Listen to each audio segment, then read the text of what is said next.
Haman was a happy man as he left the banquet.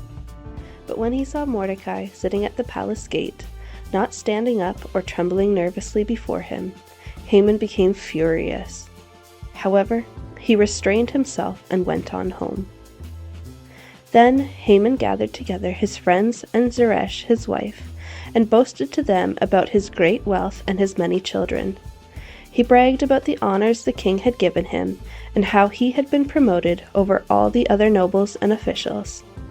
Then Haman added, "And that's not all. Queen Esther invited only me and the king himself to the banquet she prepared for us. And she has invited me to dine with her and the king again tomorrow."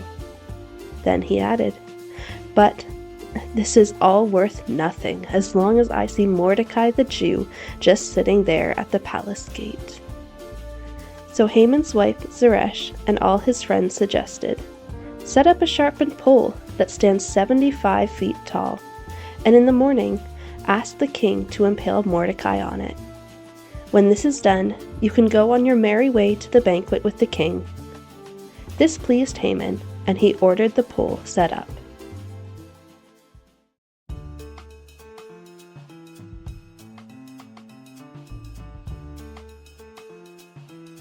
That night, the king had trouble sleeping, so he ordered an attendant to bring the book of the history of his reign so it could be read to him. In those records, he discovered an account of how Mordecai had exposed the plot of Bigthana and Teresh, two of the eunuchs who guarded the door to the king's private quarters. They had plotted to assassinate King Xerxes. "What reward or recognition did we ever give Mordecai for this?" the king asked. His attendants replied, "Nothing has been done for him." "Who is that in the outer court?" the king inquired. As it happened, Haman had just arrived in the outer court of the palace to ask the king to impale Mordecai on the pole he had prepared. So the attendants replied to the king, "Haman is out in the court."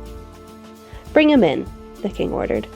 So Haman came in, and the king said, "What should I do to honor a man who truly pleases me?" Haman thought to himself, "Who would the king wish to honor more than me?" So he replied, "If the king wishes to honor someone, he should bring out one of the king's own royal robes, as well as a horse that the king himself has ridden, one with a royal emblem on its head. Let the robes and the horse be handed over to one of the king's most noble officials, and let him see that the man whom the king wishes to honor is dressed in the king's robes and led through the city square on the king's horse. Have the official shout as they go, 'This is what the king does for someone he wishes to honor.'" "Excellent," the king said to Haman. "Quick, take the robes and my horse, and do just as you have said for Mordecai the Jew, who sits at the gate of the palace. Leave out nothing you have suggested." So Haman took the robes and put them on Mordecai, placed him on the king's own horse, and led him through the city square, shouting, "This is what the king does for someone he wishes to honor." Afterward, Mordecai returned to the palace gate, but Haman hurried home, dejected and completely humiliated. When Haman told his wife Zeresh and all his friends what had happened, his wise adviser and his wife said, "Since Mordecai, this man who has humiliated you, is of Jewish birth, you will never succeed in your plans against him. It will be fatal to continue opposing him."